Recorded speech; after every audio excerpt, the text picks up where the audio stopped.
This is the Planned Parenthood Clinic in Decatur, Illinois. Or rather, this is the building where it used to be. The clinic closed in March 2025 as a response to rising healthcare costs and budget cuts from the second Trump administration. I came here on July 23, 2021, and received my first prescriptions for estradiol and spironolactone as part of my medical gender transition. It's been 4 years since then, but I remember it like yesterday. It was extra humid that day. I remember being really nervous to go inside the building, since I wasn't presenting femme at the time. I looked kind of scary, if I'm being honest. I tried to imagine how the workers might perceive me. Some 6'3" guy walking into an abortion clinic and telling them he needed their help. That he was really a woman below all the hair and nerves and sweat. I found the courage eventually, though. I walked up to the door and they had to buzz me in for security reasons. I was worried they would see me and think I was there to shoot the place up or something, but I got inside okay. After waiting for a while, I met with a doctor who gave me a printed list laying out the effects of feminizing HRT.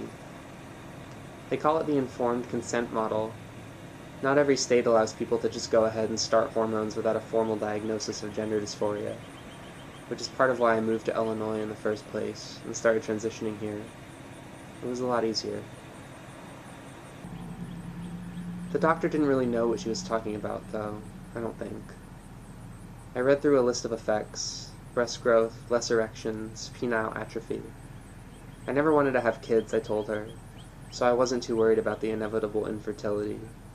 I just wanted to be free, and this doctor, she was the gatekeeper, the credentialed drug dealer who could give me that permission. Permission to be soft, permission to be vulnerable, permission to be me.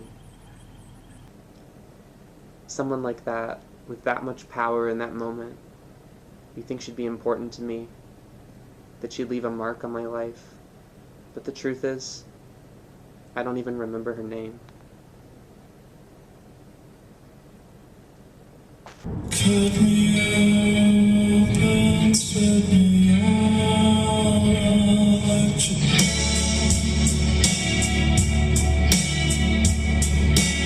I give all being around,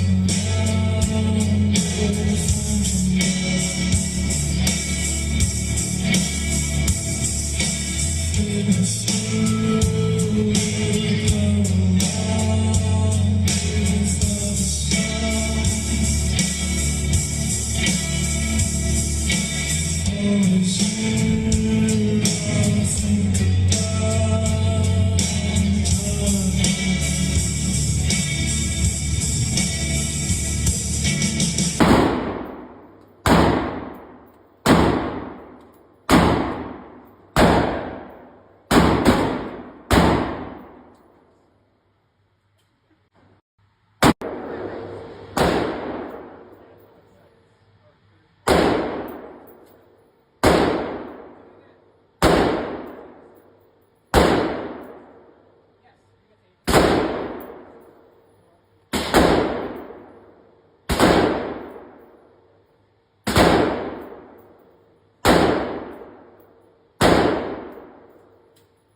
Yeah.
This is the apartment building in Champaign, Illinois, where I lived from July 2021 to May 2022. The Carisbrook Apartments, off of Neal Street, in North Champaign. I moved here from Arizona with my cisgender girlfriend, Hannah. We came to Champaign to go to grad school at the university in town. We had only been dating for 6 months when we moved in together, and only 3 when we made the initial decision to do it. I guess that made us U-Haul lesbians, but I hadn't come out to her yet when we first started dating, so there wasn't really anything lesbian about it, at least not to her.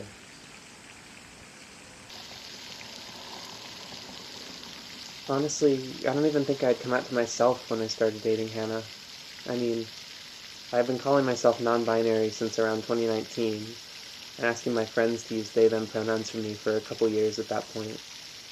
But when you're assigned male at birth, being non-binary isn't a thing you can really do in any sort of meaningful way. At least, not in a way that anyone else will actually understand.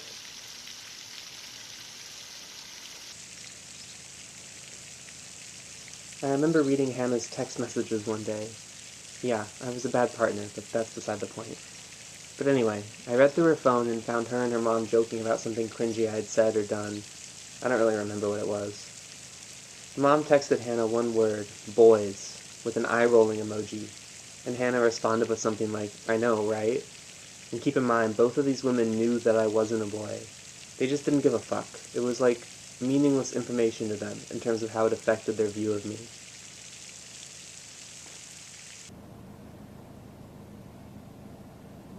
So yeah, that's what my life was like when I lived in this building, in this shitty apartment where I first took estrogen, where I changed my name, where I tried to unearth a version of myself that felt truer, despite being belittled and disbelieved at every point by people who claimed to care, but didn't.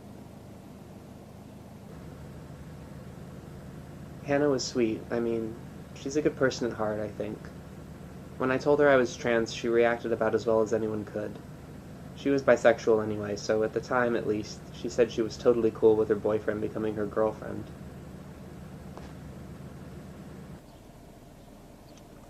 She was less cool with the messiness of it all. Those first few months of transition are impossible. I honestly have no idea how I got through it. You don't look feminine at all. You're emotional, you're trying on clothes and makeup, but you have no idea what your style is. You're confusing, you're embarrassing, you're hardly a coherent person. When Hannah agreed to have a girlfriend, she wasn't agreeing to that. She wanted me confident, hot, post-transition without the transition, without the unpleasantness. And there was so much unpleasantness here. We broke up so many times. Frustration, jealousy, mismatched sex drives. It was mostly my fault, but Hannah didn't help. I wanted to be loved, but I didn't know how with all the ways I was changing. She pulled away, each one of my pleas for intimacy and openness received with dread. She supported me, sure, but she could never really witness me with the kind of clarity I needed to feel held.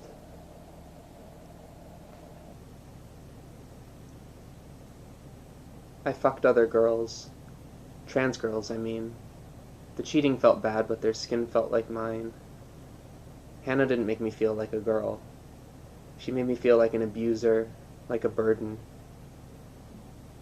I brought this undergrad girl, April, home while Hannah was gone one night, and we made out in our bed. To be validated, I needed to be desired. Desired by someone who knew that kind of hunger, who had experienced it firsthand, who was in the throes of it. And Hannah didn't know it, couldn't know it. I just couldn't be with a cis girl. Her height, her voice. When we were together, I just felt outside of my own body, looking down at us, perceiving in the wrong way. And how could she ever access that perception, that dysphoria? To her, it probably seemed like delusion, like paranoia. To me, it was everything. I ended up reading Hannah's diary one day. I did this several times, actually. Lost in a haze of lonely self-hatred. I wanted to see what she was saying about me when she didn't think I was looking. I had to see, to get some kind of sick confirmation that all my worst fears about her were true. that she thought I was faking it, that I was a freak, that she was disgusted by me, because I was disgusted by myself. And just like I thought, it was all there in the pages of her diary, every fear I had ever had about how she truly perceived me. She wrote that I presented myself like a toddler playing in the dress-up bin. That's a direct quote. She was right, though, and that's why it made me cry. I was closer to Hannah than I'd ever been to a woman. I needed her to see me as one, too, but she couldn't, no matter how hard she tried.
This is Franklin Academy, the middle school in Champaign where I worked as a reading teacher during the fall semester of 2021. While all this other shit was happening, my early transition, the stuff with Hannah, I was navigating my first adult job at the same time. I have a bachelor's degree in secondary English education, which enables me to work as a classroom teacher at both the high school and middle school levels. I had initially hoped to teach high school, but given my age and inexperience, it was easier for me to get hired here, teaching 7th graders.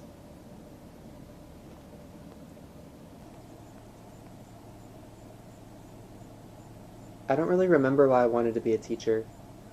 When people asked, I always gave them some canned line about the impact my own English teachers had made on me, and how much I wanted to serve that same role for future generations.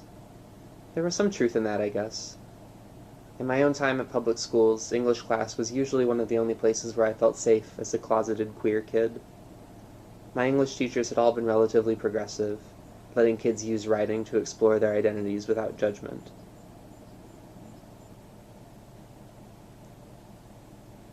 I guess they'd call that grooming now, right? Creating a safe space for kids to be themselves.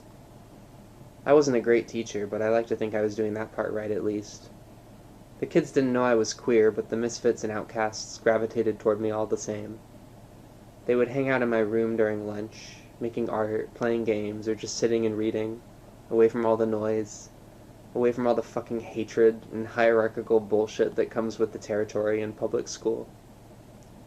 So I was a good teacher in that regard, I think. At least, I was a cool teacher.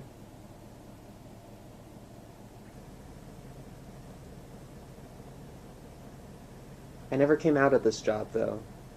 I hadn't even really thought about it when I first started transitioning. I figured I would just deal with that question when I had to, when I literally couldn't hide it any longer, and no earlier than that.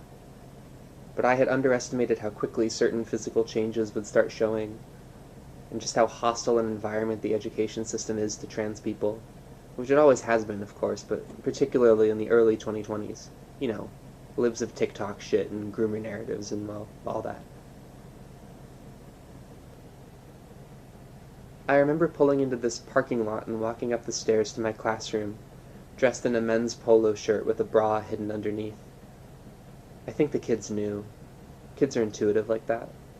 They would ask me if I was gay. I told them no, that that question was inappropriate to ask their teacher. I was just an ally, I would say. I had a massive pride flag hanging in my room, and 2 students privately confided in me that they were non-binary within my first month working here. I don't think they told anyone else.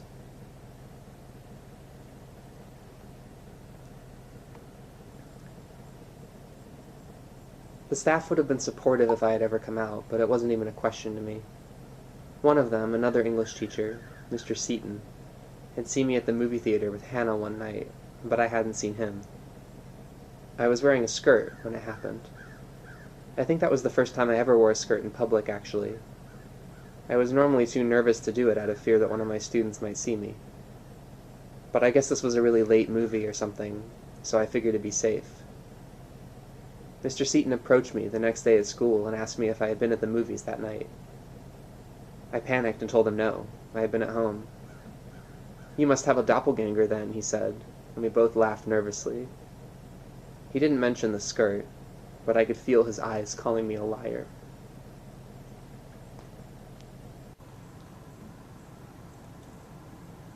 I quit my teaching job here in January 2022, right after winter break. I didn't give notice or anything. I just didn't come back. My coworkers tried to get a hold of me, but I blocked them all. The assistant principal even came by my apartment, left a handwritten note on the door, and called the police to do a wellness check on me. I hid in the bathroom as they pounded on the door, wanting it all to just go away. After a week or so of silence, I think everyone got the message.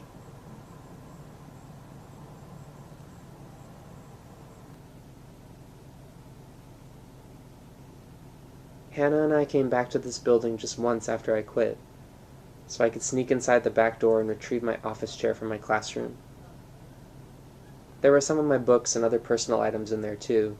I had literally left everything behind, but I didn't have time to get it all out if I wanted to avoid detection.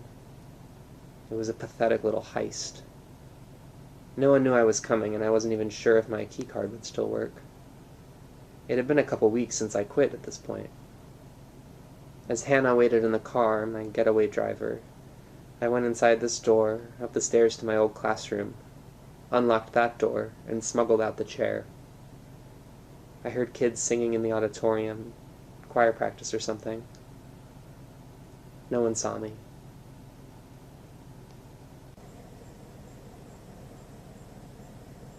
In the months after I ghosted everyone, I wondered what it was like for my students. Their English teacher gone missing with no explanation. There were probably rumors that I was dead, that I was in jail, predatory shit maybe, that I really was a groomer who had been let go in secret. The truth was much less interesting. I was just another terrified faggot, afraid that if I stayed in the light for too long, someone would see me.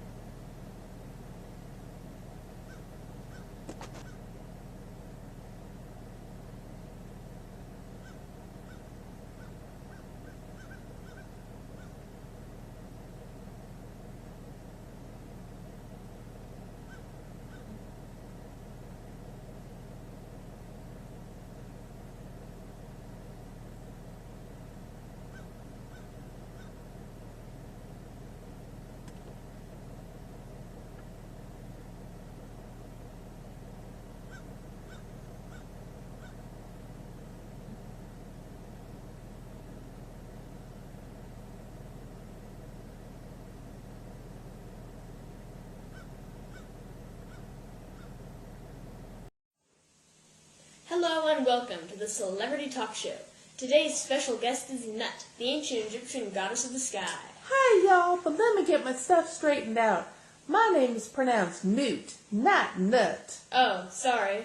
Those are some nice shiny stars. Are you the goddess of the night sky? Pretty close, y'all. I didn't used to be the goddess of the night sky, but I got a promotion and became the goddess of all skies. Okay, now time for our romance questions. According to our sources, you have a serious crush on Geb, the god of the earth. Yeah, starting out there wasn't anything romantic between Geb and I. Seeing as how he was the earth god and I was the sky god, we fell for each other. You had some kids, am I right? Isis, Horus, Osiris, Set, Nephthys, etc. How do you feel about being the new Octomom? It's a lot of work, you know, raising all those kids, especially Set and Osiris. Those two can never get along. I mean, instead of arguing, why not sit down and watch people bow before you, you know? No, I don't believe I've ever been in a scenario like that before. My relationship with Geb didn't last long, though. This idiot lawyer named Shu made us file a divorce. And I said, why? And he was like, because I am the god of air, and air must separate from the sky. Eventually, though, there was 5 days added to the year so we could get together and have kids. Yeah, I'm busy. Yeah, the life of a deity. But enough about me. I want to talk to you. What do mortals do in their spare time? I recline on my sofa with a Big Mac and stream movies on Netflix all day. No wonder we gods are put in charge of lesser beings like you pitiful humans. Have you had a lot of practice with push-ups? Why would you say that? Well, the way you bend over the earth sort of looks like the push-up position. Nah, that's just my job description. What did it say exactly? Oh, here it is. I forgot that I brought it with me. It reads, hiring a sky goddess must be willing to work in close quarters, very close quarters with the god of the earth, must be willing to bend over the earth all day in order for there to be a sky. There. Does that answer your question? Yes, and uh-oh, it seems time. Join us next time on the Celebrity Talk Show when we have Hades, the Greek...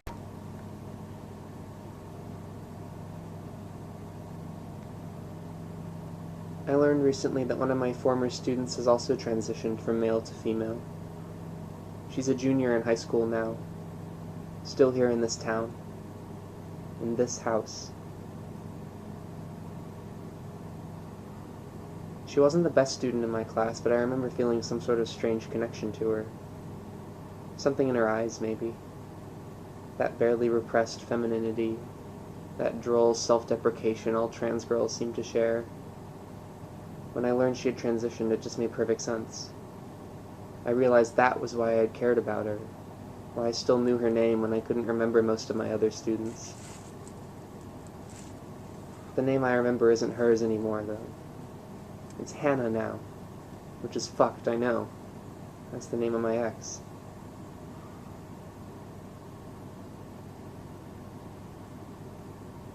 And yeah, I learned all this by looking at her Instagram, which I guess is pretty creepy.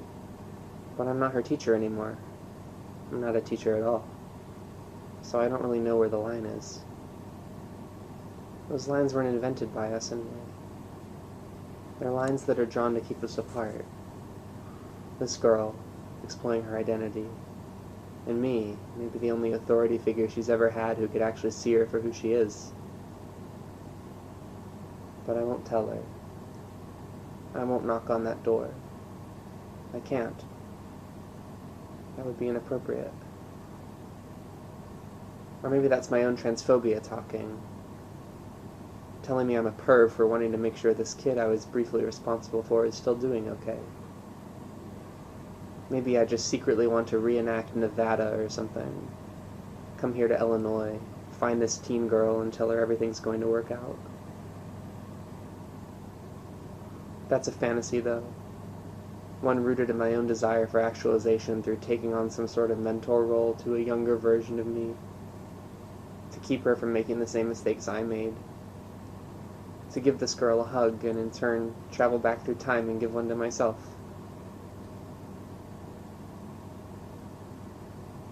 And that's the real reason why it would be inappropriate for me to go up to her house right now, knock on that door and just tell her that she's loved. And I do love her the way I love my own wounded inner child, but I don't know her. And she doesn't need that love from me, some random loser 10 years her senior who failed her in English class and failed her in life, who ran away before really getting to know her, before becoming the kind of role model you could actually call healthy. She needs that love from someone she trusts, a parent or another teacher who gives a shit. But I'm worried that person doesn't exist out here. I'm worried she's gonna get hurt. I went full stalker mode and found her dad's social media too. He's a single dad, so it's just them together in that house. He's a Trump supporter. He's still posting fucking vaccine memes in 2025. He's on Instagram, but he doesn't follow his daughter, and she doesn't follow him. I don't think he knows he has a daughter. When she tells him, he won't accept it. Maybe she already did. Either way, he's still posting pictures of her with her dead name. Hannah, if I was still in your life, could I help you? Would you confide in me what you can't in this man? In this house? In this town? In this country?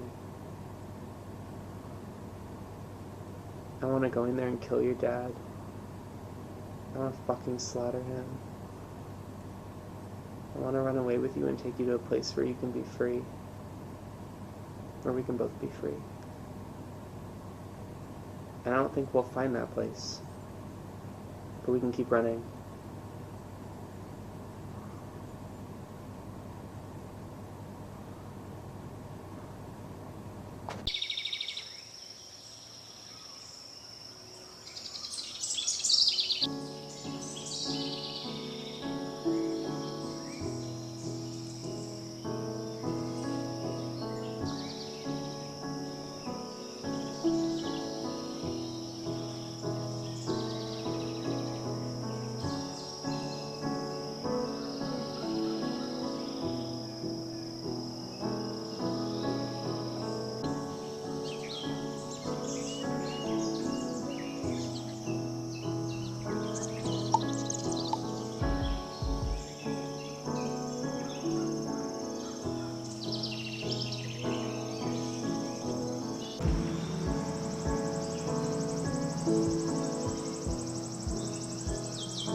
booked the night train for a reason, so you could sit there in this hurt.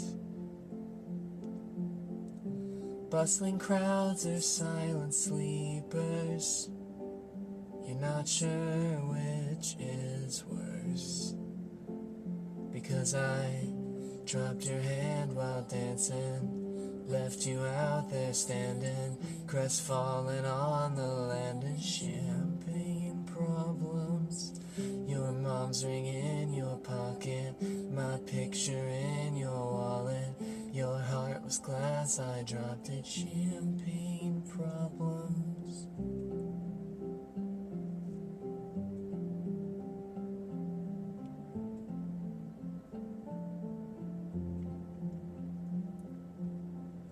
You told your family for a reason you couldn't keep it in. Your sister splashed out on the bottle. Now no one's celebrating. Dom Perignon, you bought it. No crowd of friends applauded. Your hometown skeptics called it champagne problems. You had a speech, you were speechless. Love slipped beyond your reaches, and I couldn't give a reason. Champagne problems.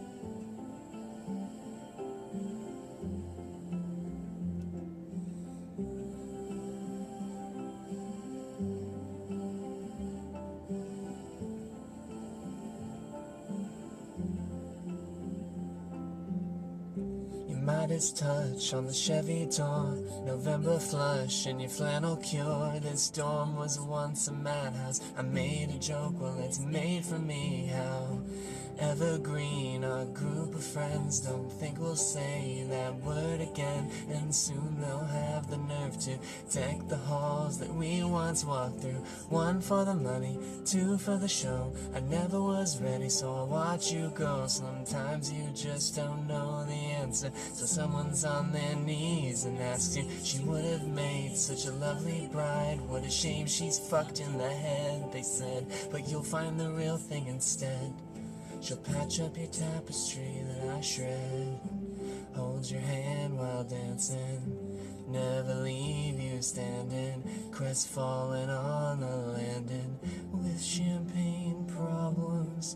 Your mom's ring in your pocket, her picture in your wallet, and you won't remember all my champagne problems.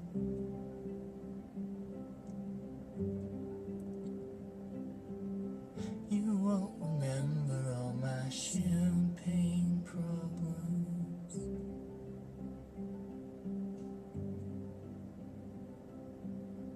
You won't remember all my champagne problems.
the wishbone hair. Perfect. And did Isaac want to describe one too? Yeah. And wait. This is the watch. The watch is. And the watch, I found the watch. And the watch is right next to the boy. Like the boy with the W case. Perfect. That's exactly right. So we've got a boy with a W on his cape, and the watch is sort of Gwen? just floating on the table right next to it.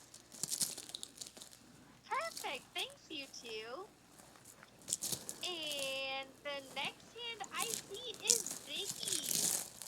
Ziggy, which one do you see? I found Oh, the wood and the carpet with the table with the cake on it and the presents on the carpet on it. That's exactly right. Living things coming out.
Hannah's house again. I ended up back here, retracing my steps. I couldn't help it. I have to let her out. I have to help her. I swear I'm not a bad person.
Hannah.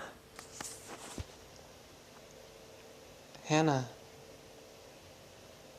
Hannah, can you hear me? Hannah, is that you? Hannah. This is my house. Hannah. Why did you come back for me? Hannah. I know. It's just me. I came for you. I have to get you out of here. Is your dad home? Something. Can I show you what it feels like? I'm sorry for abandoning you all those years ago.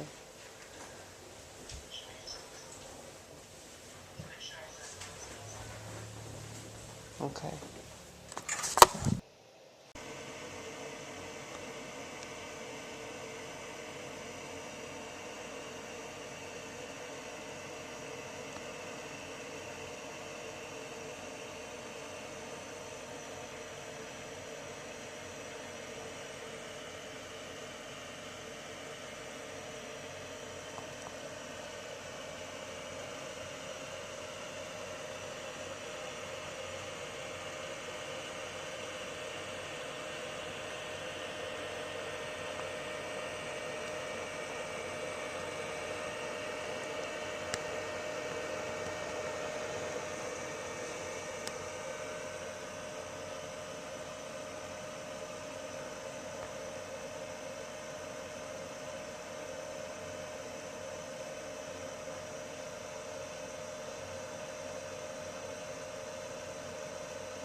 We lived here together, me and her.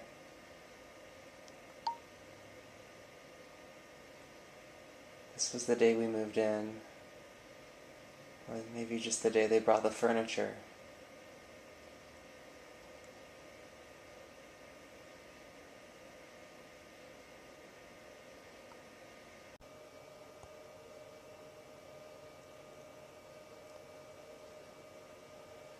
It was a tiny little apartment.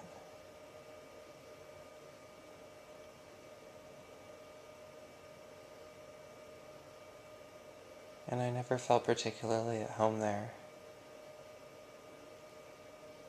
But it could be comfortable enough.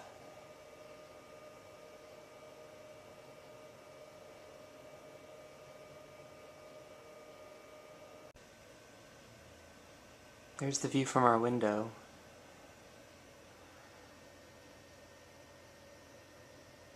Could always see down to the pond where the little ducks will be hanging out. It smelled like shit in that apartment.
This is what I mean when I say that the early gender exploration was a little silly. But this person deserved grace too. She deserved respect and that space to explore who she was going to become.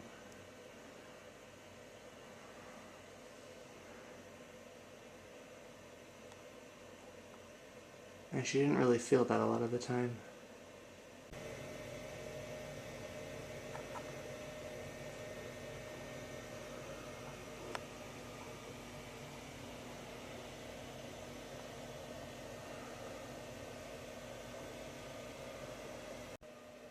Even now I'm reminded of her.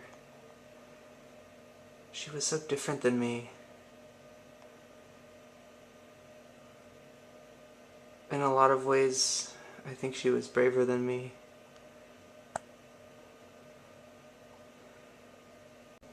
Though in others, more foolish, more reckless. I wish I could talk to her again.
ago.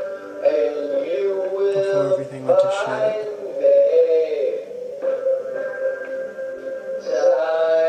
Do you forgive me?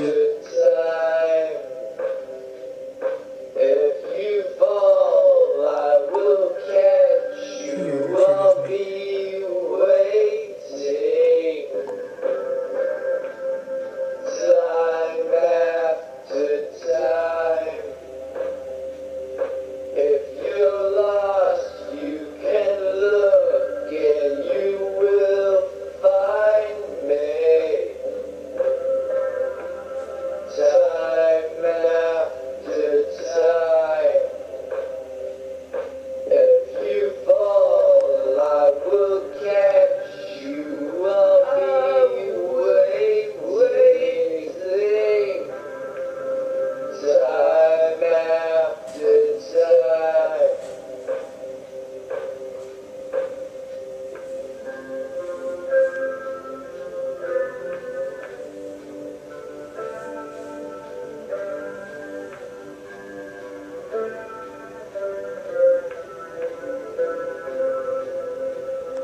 a very difficult year this year.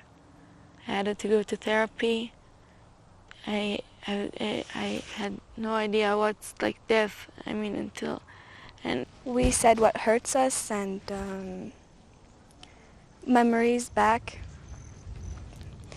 And we cried a lot. And I shared in my stories, and all of them shared, and all of us cried. But you know, tears heals. We did a collage that I really liked.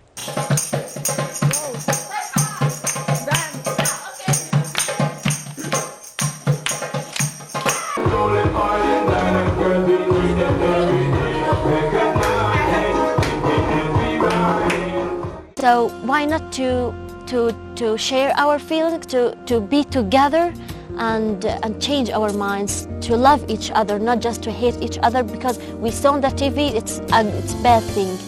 So I'll call for peace for all the world.